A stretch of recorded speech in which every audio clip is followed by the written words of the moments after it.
ಮೈಸೂರಿನ ಒಂದು ಪ್ರಮುಖವಾದಂತ ಒಂದು ದೊಡ್ಡ ಸಮಸ್ಯೆ ಉದ್ಭವ ಆಗಿರೋದು ಮೈಸೂರಿನಲ್ಲಿ. ಹಿಂದೆ ಇದ್ದಂತ ಮೈಸೂರು ಅರಸರ ಕುಟುಂಬದ ಸಾರ್ವಜನಿಕವಾದಂಥ ಸೇವೆಗಳ ಹಿನ್ನೆಲೆಯಲ್ಲಿ ಈಗಾಗಲೇ ಹಲವಾರು ನಮ್ಮ ಇಲ್ಲಿ ಹೋರಾಟ ಮಾಡ್ತಿರ್ತಕ್ಕಂಥವರು ಸಹ ಗೆಜೆಟಿಯರ್ನಲ್ಲಿ ಪ್ರಿನ್ಸಸ್ ಅವರ ಹೆಸರು ಇರ್ತಕ್ಕಂಥದ್ದನ್ನು ಸಹ ಮಾಹಿತಿಗಳನ್ನು ಕೊಟ್ಟಾಗಿದೆ. ಇಷ್ಟೆಲ್ಲ ಆದಮೇಲೂ ಸಹ ದಿನ ಪ್ರತಿಭಟನೆ ಮಾಡೋದು, ಆ ಬಿಸಿಲಲ್ಲಿ ಓಡಾಡೋದು, ನಿಮ್ಮನ್ನು ಬಿಸಿಲಲ್ಲಿ ಕರ್ಕೊಂಡೋಗಿ ಕ್ಯಾಮ್ರಾ ಹಿಡ್ಕೊಂಡು ನಿಂತ್ಕೊಳ್ಳಿ ಅನ್ನೋದು, ಇಷ್ಟೆಲ್ಲ ಯಾತಕ್ಕೆ ನಮ್ಮ ಮುಖ್ಯಮಂತ್ರಿಗಳು ಇನ್ನೂ ಜಾಣ ಮೌನದಲ್ಲಿದ್ದಾರೆ? ಏನು ಮುಖ್ಯಮಂತ್ರಿಗಳಿಗೂ ಸಹ ಆ ರಸ್ತೆಗೆ ಅವ್ರ ಹೆಸರು ಹಿಡ್ಕೋಬೇಕು ಅಂತ ಏನಾದರೂ ಭಾಳ ಮನಸ್ಸಿನಲ್ಲಿ ಸಂಕಲ್ಪ ತೊಟ್ಟಿದ್ದಾರ?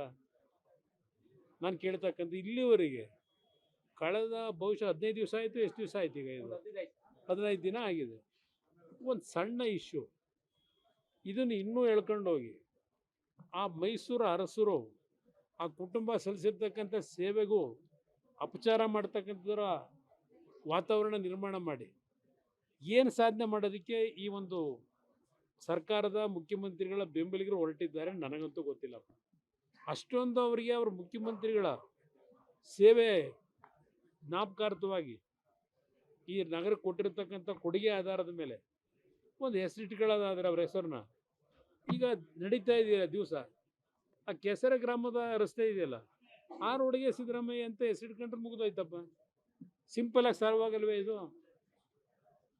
ಕೆಸರೆ ರೋಡಿಗೆನೆ ಸಿದ್ದರಾಮಯ್ಯ ಇದು ಎಂಥದ್ದು ಪ್ರಮುಖ ರಸ್ತೆ ಅಂತ ಹೇಳಿ ಹಾಕೊಂಡ್ಬಿಟ್ರೆ ಆ ಪ್ರಿನ್ಸಸ್ ಹೆಸರು ಉಳ್ಕೋತದೆ, ಸಿದ್ದರಾಮಯ್ಯನ ಹೆಸರು ಉಳಿಯಲ್ವೇ? ಶಾಶ್ವತವಾಗಿರ್ತದೆ. ಯಾಕೆಂದರೆ ದೊಡ್ಡ ಸಾಧನೆ ಆಗಿರೋದೇ ಅಲ್ಲಲ್ವೇ? ಸಿದ್ದರಾಮಯ್ಯವರು ಮೈಸೂರು ನಗರಕ್ಕೆ ಕೊಟ್ಟಿರ್ತಕ್ಕಂಥ ದೊಡ್ಡ ಕೊಡುಗೆ ಕೆಸರೆ ಭಾಗದಲ್ಲೇ ತಾನೆ. ಅಲ್ಲಿಗೆ ಇಟ್ಟರೆ ಹೆಸರಿಟ್ಟರೆ ಎಲ್ಲ ಆನಂದ ಪಡ್ತಾರೆ, ಅವರು ಆನಂದ ಪಡ್ಬೋದು ಬಹುಶಃ. ಯಾವ ಡೆವಲಪ್ಮೆಂಟು? ಯಾವುದು? ಜಯದೇವ ಆಸ್ಪತ್ರೆ ಕಟ್ಟಿಸ್ಬೇಕಾದ್ರೆ ಅವ್ರು ಒಬ್ಬರದೇ ಅಲ್ಲೇನು ಕಾಂಟ್ರಿಬ್ಯೂಷನ್ ಇಲ್ಲ. ಜಯದೇವ ಆಸ್ಪತ್ರೆಗೂ ಇಲ್ಲಿ ಏನವ್ರ ಮನೆಯಿಂದ ದುಡ್ಡು ತಂದು ಖರ್ಚು ಮಾಡೋರ? ಆಗಲಾದರೂ ಅರಸರು ಅವರ ಕುಟುಂಬದ ಆಸ್ತಿಗಳನ್ನು ಅಲ್ಲಿ ಇಲ್ಲಿ ಸಾಲ ಹಡ ಇಟ್ಟು ಸಾಲ ತಂದು ಅಭಿವೃದ್ಧಿ ಮಾಡಿರೋದು ಒಡವೆ ಇಲ್ಲ, ಅವ್ರ ಕುಟುಂಬದ ಒಡವೆ ಇಲ್ಲ, ಪ್ಲೆಡ್ಜ್ ಮಾಡಿ ದುಡ್ಡು ತಂದು ಅಭಿವೃದ್ಧಿ ಮಾಡಿರೋದು. ನೀವೇನು ಮಾಡಿದಿರಿ? ಅಭಿವೃದ್ಧಿ ಹೆಸರಿನಲ್ಲಿ ಸರ್ಕಾರದ ಆಸ್ತಿ ಲೂಟಿ ಮಾಡಿರೋದೇ ನಿಮ್ಮ ಸಾಧನೆ. ಏನು ಮಾಡಿದ್ದೀರಿ ನೀವು? ಹೀಗಾಗಿದ್ದರೆ ನಾನು ಕ್ಲೈಮ್ ಮಾಡಬೇಕಲ್ವ? ಎಷ್ಟೋ ಒಂದು 18 ತಿಂಗಳು BJP ನಾವು ಇಬ್ಬರು ಸರ್ಕಾರ ಮಾಡಿದಾಗ ಮೈಸೂರು ನಗರಕ್ಕೆ JNNURM ಸ್ಕೀಮ್ನ ತಂದಂಥವನು ಕುಮಾರಸ್ವಾಮಿ. BJP ಸರ್ಕಾರ ಒಂದು ಇಬ್ಬರ ಒಂದು ಹೊಂದಾಣಿಕೆಯಲ್ಲಿ JNNM ಸ್ಕೀಮ್ನಲ್ಲಿ ಸುಮಾರು 2,000 ಕೋಟಿ ಹಣ ಬಂತು. ಇವತ್ತು ಮೈಸೂರಿನ ಪ್ರಮುಖ ಅಭಿವೃದ್ಧಿಗೆ ಚಾಲನೆ ನಾವಿದ್ದಂಥ 20 ತಿಂಗಳು BJP JDSನ ಅವಧಿನಲ್ಲಿ ಕೊಟ್ಟಿರ್ತಕ್ಕಂಥದ್ದು ಇದೆಯಲ್ಲ, ಚರ್ಚೆ ಮಾಡೋಣಂತೆ. ಇವರು 2 ಬಾರಿ ಉಪಮುಖ್ಯಮಂತ್ರಿಗಳು, 1 ಬಾರಿ ಸಂಪೂರ್ಣಾವಧಿ ಮುಖ್ಯಮಂತ್ರಿ, ಈಗ 2ನೇ ಬಾರಿಗೂ ಸಂಪೂರ್ಣ ಮುಖ್ಯಮಂತ್ರಿ ನಾನೇ ಅಂತಕ್ಕಂಥದ್ದು ನಿನ್ನೆ ದಿನವೂ ಘೋಷಣೆ ಮಾಡಿದ್ದಾರೆ, ಪ್ರಶ್ನೆನೇ ಇಲ್ಲ ಅಂತ ಹೇಳಿ. ಇಷ್ಟೆಲ್ಲ ನೀವು ಈ ಮೈಸೂರು ಜನ ನಿಮ್ಗೆ ಕೊಟ್ಟು ಪವರ್ನ ಏನಪ್ಪ ಅಂತ ದೊಡ್ಡ ಮಟ್ಟದ ಕೊಡುಗೆ ಕೊಟ್ಟಿರೋದು. ನಾನು 2018 ಮುಖ್ಯಮಂತ್ರಿ ಇದ್ದಾಗ ಇವರೇ ಎಲ್ಲ ಬೆಂಬಲ ಕೊಟ್ಟಿದ್ರಲ್ಲ 14 ತಿಂಗಳು. ಇದೇ ವರುಣಾ ಕ್ಷೇತ್ರದ ಶಾಸಕರು ಸುಮಾರು 238 ಕೋಟಿ ವೆಚ್ಚದ ಕಾಮಗಾರಿಗಳಿಗೆ ನನ್ನ ಮುಂದೆನೇ ಅರ್ಜಿ ಕೊಟ್ಟಿದ್ದರು.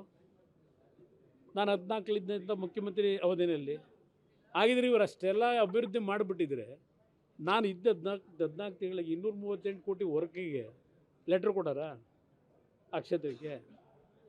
ಇಲ್ವಾಲ. ಕುಡಿಯೋ ನೀರು 53 ಕೊಟ್ಟವರು ನಾವು BJP JDS ಸರ್ಕಾರದಲ್ಲಿ. ಇಲ್ಲಿ ನಿಮ್ಮ ಮಳೆಹಳ್ಳಿ ಭಾಗದಲ್ಲಿ ಕೊಟ್ಟಿರೋರು ನಾವು. ನಿಮ್ಮ ರಾಜಕಾಲುವೆ ಮೈಸೂರು ನಗರದಲ್ಲಿ ಇಂಡ್ವಾಡಿದು ಎಷ್ಟು ಹೇಳಬೇಕು? ಹಾಗಂತೇಳಿ ನಾವು ಕ್ಲೈಮ್ ಮಾಡೋಕ್ಕಾಯ್ತದೆ? ಇದು ಹೆಸರನ್ನ ಹಿಡ್ಕೊಳ್ತಕ್ಕಂಥ ಈ ಕಾಯಾಲಿ ಇದೆಯಲ್ಲ ಬಿಡಬೇಕು ಮೊದಲು. ಮೌನಕ್ಕೆ ಶರಣಾಗಿರೋದು ನೋಡಿದ್ರೇ ಅವರ ಅಭಿಮಾನಿಗಳಿಗೆ ಚೂ ಬಿಟ್ಕೊಂಡಿದ್ದಾರೆ. ಒಬ್ಬ ರಾಜ್ಯದ ಮುಖ್ಯಮಂತ್ರಿ ಯಾವುದೋ ಒಂದು ರಸ್ತೆಗಿಲ್ಲ, ರಾಜ್ಯಕ್ಕೆ ಇಟ್ಕೊಂಡ್ಬಿಟ್ಟಿದ್ರೆ ಕ್ಲೈಮ್ ಮಾಡ್ಕೊಂಡು ರಾಜ್ಯಕ್ಕೆ ನನ್ನಷ್ಟು ಈ ರಾಜ್ಯದ ಕೊಡುಗೆ ಯಾರೂ ಕೊಟ್ಟಿಲ್ಲ, ದೇವರಾಜ ಅರಸು ಕೊಡಲಿಲ್ಲ, ಅರಸು ಮಂಥನ ಕೊಟ್ಟಿಲ್ಲ, ಇವರೊಬ್ಬರೇ ಕೊಟ್ಟಿರೋದು ಅಂತ ಇವ್ರೇನು ಹೇಳ್ತಾರಲ್ಲ ಈಗಲೂ, ಇಂಥ ಮುಖ್ಯಮಂತ್ರಿನ ಕಂಡಿಲ್ವಂತಲ್ಲ. ಪಾಪ ಇಂಥ ಮುಖ್ಯಮಂತ್ರಿನ ಕಾಣಕ್ಕೆ ಸಾಧ್ಯವೂ ಇಲ್ಲ. ಹೌದು, ಮೈಸೂರಿಗಲ್ಲಪ್ಪ, ರಾಜ್ಯಕ್ಕೆ ಇಡೋದು ಒಳ್ಳೇದು. ರಾಜ್ಯಕ್ಕೆ ಇಟ್ಬಿಡಿ, ಹೆಸರನ್ನ ಬದಲಾವಣೆ ಮಾಡ್ಕೊಂಬಿಡಿ. ಮೈಸೂರಿಗೆ ಯಾಕೆ ಇಡ್ತೀರಿ? ರಾಜ್ಯಕ್ಕೆ ಇಲ್ವೇ ಕೊಡುಗೆ ಕೊಟ್ಟಿರೋದು? ಈ ನೆನ್ನೆ 15% ಏರಿಕೆ ಮಾಡಿರೋದು ಬರೀ ಮೈಸೂರ್ಗ? ರಾಜ್ಯಕ್ಕೆ ತಾನೇ ಏರಿಕೆ ಆಗಿರೋದು ಬಸ್ ದರ. ಯಾವ್ಯಾವ ದರ ಏರಿಕೆ ಮಾಡಾಯಿತು? ಪೆಟ್ರೋಲು ಡೀಸೆಲ್ ಬೆಲೆ ಸೆಸ್ 3-3.5 ರೂಪಾಯಿ ಜಾಸ್ತಿ ಮಾಡ್ಕೊಂಡ್ರು. ಇದೇ ತಾನೇ ಸಾಧನೆ.